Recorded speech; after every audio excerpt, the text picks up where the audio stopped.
Man, what up, what up, what up, what up? What's good, people? Man, like, subscribe, and share. Like, subscribe, and share. Yeah, Chicago's finest, baby. Man, I'm sitting outside, man, on my little patio. It's kind of nice out here, man. But man, first I want to thank everybody, man, who took the time out to wish me a happy birthday. Everybody who took the time to, man, give me a call, man, leave me a message, whatever it was, man. I truly appreciate it. I salute y'all, man. I definitely don't take nothing for granted when anybody show me any type of love or appreciation or just give me their ear, man. So, man, definitely want to thank everybody for that, man. And if anybody missed it, man, go to my community wall or go over to the Brother Latin Payne's page, man. We shot an interview, man, on my birthday, actually. And it turned out to be a very nice interview, man. So, man, if anybody missed it or didn't get a chance to catch it, man, why don't y'all go check it out? It's very interesting. I think it turned out very well. It's probably one of the better interviews that I've done. And, man, I appreciate that brother, man, for taking the time to really salute the brother and, man, get to know me, man. Plus, he played a handful of his songs, man, some bangers. We got a nice reaction from his crowd. And I definitely picked up some subs from that and all. Man, so I'd like to thank everybody for that, man. And if y'all didn't get a chance to see it, man, why don't y'all take the time to go check it out, man. It's definitely worth it. It's definitely some information about me, about my travels, about my life. Some people will know, some people won't, but, man, it's an interesting interview, man. Man, but today, man, I got a couple things on the brain, man. I got one of my very tight friends, man, one of my brothers. I saw a post he put up today. You know what I mean? And God is so good because, man, my brother had a health crisis, a health situation where it wasn't looking real good for the brother for a very long time. He was on his back out there in Florida, man. But thank you, Lord, he's back home in Chicago with his family, his kids, his mom, his sisters, and everybody. So, you know what I mean? That's a blessing in itself. But it was a hard travel. It was a hard road for him to get back up on his feet. But he's still going through the recovery process. And he's battling with some shit right now. And I seen the post he put up today, man, and it bothered me, man. It's like, he was like, man, he see his mom and his stepdad going through some financial situations right now. And it's like he's taking all that weight and that burden on to himself. He's saying, because if it wasn't for him not taking care of himself and doing the right thing, they wouldn't have been having to travel back and forth, missing work and spending that extra money that they had tucked in the kitty for their retirement and shit, you know what I'm saying? So he feeling real guilty about them going through some struggles right now. And he taking all that weight on his back. And he made a post saying, man, like, he wish he was just dead. Or he wish he'd have died. That way he'd have got the insurance money, man. And that shit hit me in my chest, man. That shit hit me in my chest, man. That would really hurt me, man, because this is my brother, man. Y'all hear my stories. I be telling about my childhood. There's three of us. Me, Mac Legend, and Tommy Guns. Mike and John took people back at the crib. You know what I'm saying? And it's like, man, he going through a depressed stage right now because, you know what I'm saying, he feeling like they troubles and shit that they going through right now is brought upon because of his situation, because of him not taking care of his health to the point of where he wound up on his back. He was on his back for like 9 months, man. They didn't think my brother was gonna make it, man. Yeah, that shit fucked me up. Because in the beginning, when I was talking to him, he had the trick, whatever it's called, down his throat, man. And he couldn't talk, man. And it was like, man, he was trying to talk to me and it was killing him. You know what I'm saying? It was killing them not being able to express to me because it's three of us, and man, we can express our feelings to each other before we can anybody else. And he couldn't get it all out how he wanted to me. So we bothered him and shit. He told me back then, man, he was like, I'm tired, bro. You know what I'm saying? He was tired of fighting, but you know what I mean? We ain't got no quit in us. We ain't got no, all we know how to do is fight. That's it. All we know how to do is fight. Ain't no quit in us. But for him to say that today, man, I had to dig in the shit, man. Like, man, shut that shit up, man. That's not an option. That's not even that ain't even nothing we trying to think about. You know what I'm saying? Like I told him, keep going through your rehab, keep going through your process of building your body back up. You know what I'm saying? And get yourself back on your feet properly. Where man, you can contribute to helping Mom Dukes and them out, Mama Brown them, because you know what I mean? And I know how he is. We so much alike. We hate to ask anybody for anything. We hate to be a burden. We're used to being the ones that's providing and protecting our loved ones. That's all we've been doing since we was J Big. You know what I'm saying? That's all we know how to do. We don't know how to sit back and leech off nobody. We don't know how to sit back and be a burden or be a crutch to anybody. So, you know what I mean? I understand where his mental is at, because I would be the same way if I know me. But like I told him, man, it's like, man, I'm going to interview him too. I was supposed to interview him on my birthday, man, because, you know what I mean? A lot of my stories on here, a lot of people be thinking they fictitious. A lot of people be thinking I just be on here rah-rahing and shit. But this is a brother that stood shoulder to shoulder, side by side with me through a lot of my trials, through a lot of my victories, and through some of my defeats, which is very far and in between. You know what I'm saying? So I'm going to interview him so he can definitely, man, shine some light to some of these YouTube streets, man, and let him know, man, Yak is who he say he is. Yak is never on here talking bullshit. Yak never on here exaggerate. Yak never on here telling no lies. None of the above, man. But it's crazy. I was talking to my wife the other night, and it's like, man, because now I'm a triple OG now, you know? The other day, man, I turned 50, man. I turned 50. I turned 50 the other day. And I'm proud and I'm blessed, and I'm a triple OG. And, man, when these shorties be talking about old head, you're an old nigga. Man, I'm an old nigga that still try to fur off a whole bunch of these little young niggas that think they be on that tip.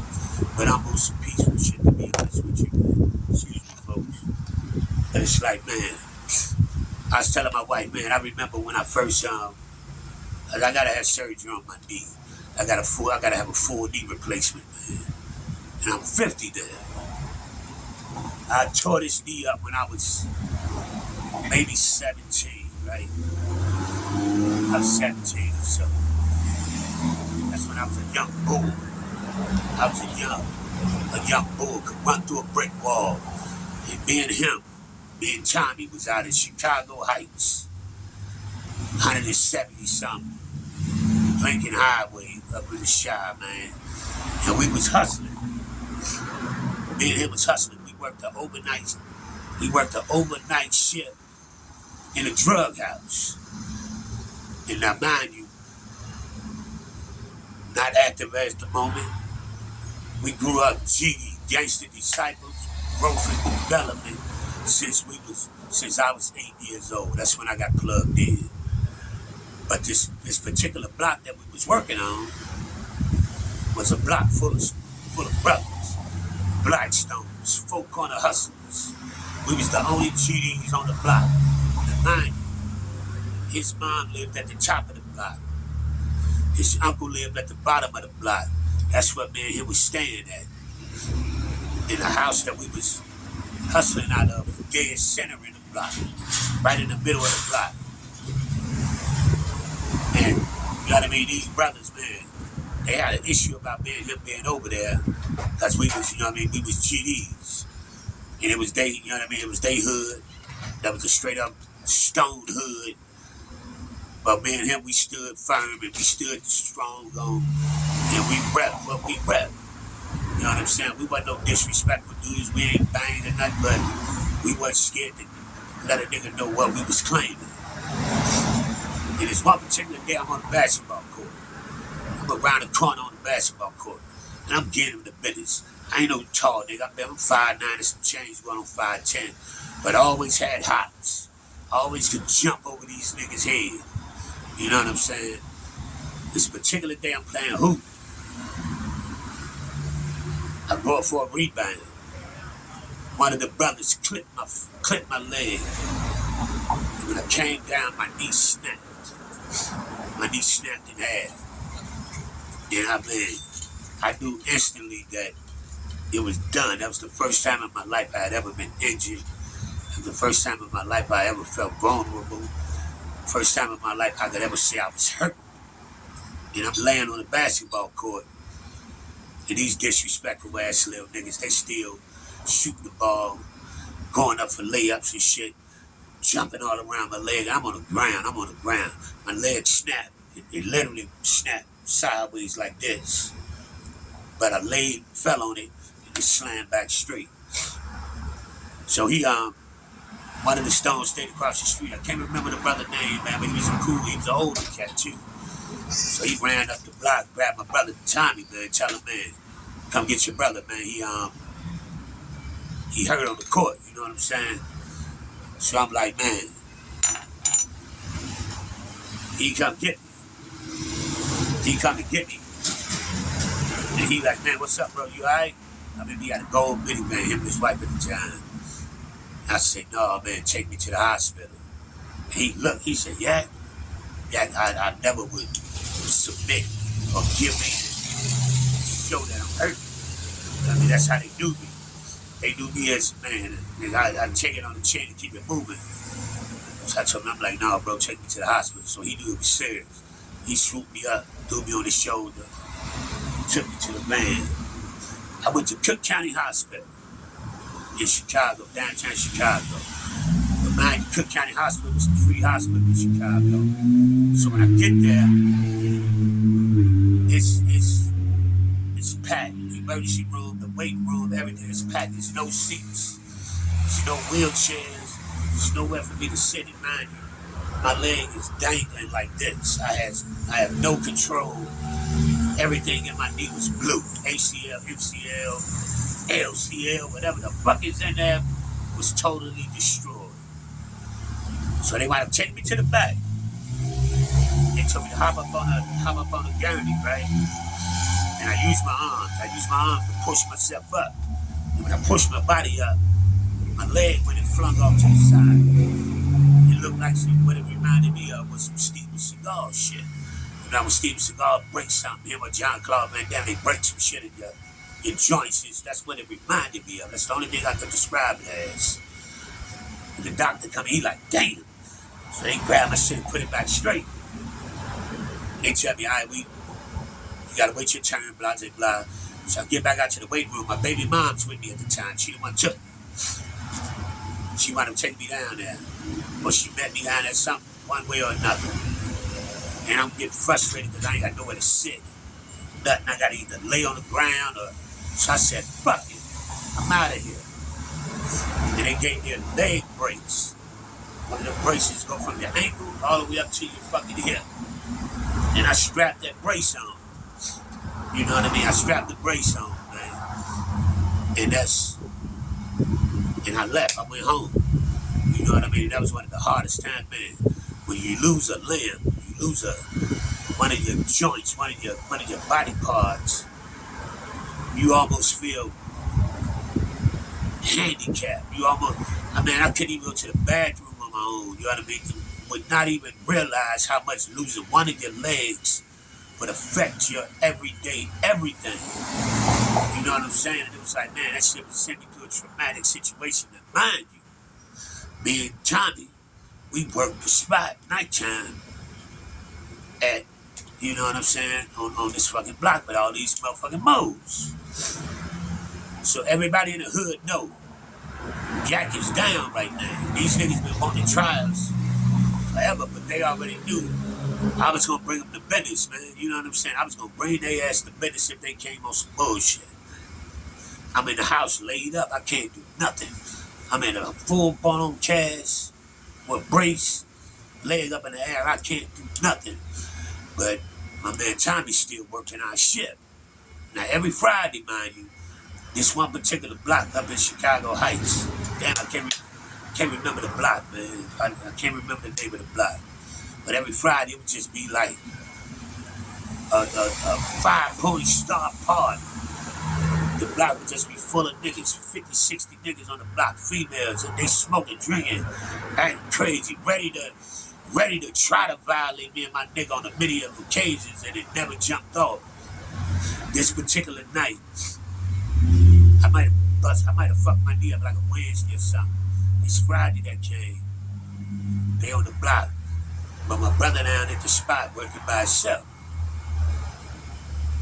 And man, I can't remember the one brother name, man. He come over, he say, man, yeah, they gonna hit your brother tonight, man. They gonna go in there and get your brother. So I don't know if they was gonna rob him or if they was gonna go in there and do something to him, you know what I'm saying? But he was by himself. This is how tight of a unit me, Mike, and John was. So I can't even walk. I had no control of my leg. I can't put no pressure down on my leg, nothing. So he tell me that, man, they gonna get my brother. I said, fuck this. What y'all do? I always been a protector and a provider for my people. I always protected my people on the butt. So I got up through the crutches when he got that Glock. And I walked down the middle of the street. I cocked it. I walked down the middle of the street, walking with one straight leg, one regular leg, and if somebody would have did that to me or popped me with their fucking finger, I'd have fell over. But I had a point to prove that you niggas ain't finna get my motherfucking bro. So what I did was, I walked down the middle of the street. I got the joint in my hand. I walked through the crowd of these niggas. And I get to the front yard. I'm Tommy Guns. Come on, man, get the fuck up out of there. He come out, he like, what's up? Man, let's go. So he come on out, he get all the shit, you know what I mean? He got everything up. He come out and I'm strapped up. I got the joint out, walking down the street. By this time, Uncle Marty come home from work. He do security at night. So he already see what the business is. So Marty at the end of the block, Marty got that thing. You know what I'm saying? So it's like, I walk my motherfucking bro, we walk right through the middle of these niggas. If anybody would have jumped, if anybody would have flinched, I'd have aired that motherfucker out. Excuse my language. But I get him on up out of there and we sit out front of the house. Strap on the lap all that night. Man, if any one of you niggas gonna buck, y'all gonna buck. He ain't never by himself. That was my mentality. And that's why I got a problem with my knee to this day. For the simple fact, once that happened, I never went and got the surgery. I never went and got another doctor to look at my knee. I healed it on its own from that day forward. So when none of them niggas out there see me vulnerable, see me like I was down, see me like I was weak, or see me like I was at a state where I could not protect me and my brother. So what I do, I walked on that motherfucker every day. I walked on it every day. And that's how I built my leg back there. And I went through my entire life with a fucking knee like that. But it wasn't like that. I built it back up. Every now and then, it would pop out of place. And I would have to snap it back in and shit. But once I hit like 40-ish, my leg really started fucking with me. You know what I'm saying? It's like, now, man, I'm not as I'm not that same bull that I used to be. I'm not that same nigga that'll run through that brick wall. I might run and hit that motherfucker now and crack a couple bricks, but I ain't gonna do it like I used to be able to. You feel me? But I'm gonna still hit that motherfucker. So it's like now, once I hit 40 and shit, my knees start really fucking with me. You know what I mean? And I'm like, damn. It go to show how the progression in age and shit. You know what I'm saying? Your body don't react the same way it used to. And it's like now I gotta have straightforward knee replacement because now, man, I'm 50 years old. This shit happened when I was 16, 17, somewhere in there, man. You know what I'm saying? So it's like, damn, it took all the years, 16, 26, 36, 46. It took 30-something years for this shit to really slow me down some, man. It just goes to show the type of physicality I had with me, the type of mentality I had with me, the type of grit and oomph that I had with me at that time, man. It's still here, but I just use it more wisely now as a triple OG. You know what I'm saying? But I put my stamp down in so many places, I don't have to show that side of it too often no more. You know what I'm saying? So I was telling my wife that, and she like, ain't no way. And I'm like, damn, that's why I got to do this story and interview my brother, so he could be right there with me and tell his story word for word, solidify this. Because everything I get on here and tell, it don't be no false tales. I get on here and tell truth. I get on here and tell my actual story. A lot of people seem like this shit be fictitious. A lot of people seem like it be far-fetched. But it's the stone cold truth. It's the reality. This is the shit that I've done. This is the shit that I've been through. This is the shit I've overcome. The things that I've conquered. My trials and tribulations, I tell it on here, man, because this is my retribution. This is my therapy. As I don't get on here and tell no lies, man. But, man, that's my bro. Same dude today, man. It was calling me ready to quit, man. And I'm like, bro, ain't no quit in us, man. We ain't got no quit in us, man. We never had no quit in us. So, shake that shit off, man. Then he called me and said, man, I love you, big bro. Thank you. Because that's how we rock, man. They my brothers, but they ain't my blood brothers, man. But we tight with each other than we are with our blood siblings, man. Because we done been through hell and back together. And we still standing. You know what I'm saying? We still standing, man. So, man, this one go out to Tommy Guns. A.K.A. 187. John Oopside, you dig? It's your big bro Yak, man. I was going to extend this and go into something else, but man, you earned this one on your own, bro. This is for me and you, dog. So the world blow up, you heard me? Man, people, appreciate everybody, man, that's going to check it out. Appreciate everybody that's going to catch it on the replay, catch it next month, catch it next year. Just give it a listen, man. I appreciate everybody that take their time to hear my true tales. So, man, for real, like, subscribe, and share, folks. Like, subscribe, and share. Yeah, Chicago's finest, baby. And y'all know what I tell them. You don't have to respect it, but you will not disrespect it. And I mean that shit from the heart. But I'm always respect you first. You feel me? Salute, salute, salute. Thank you, people. Like, subscribe, and share. Like, subscribe, and share. Check y'all out on the next one. Holla back.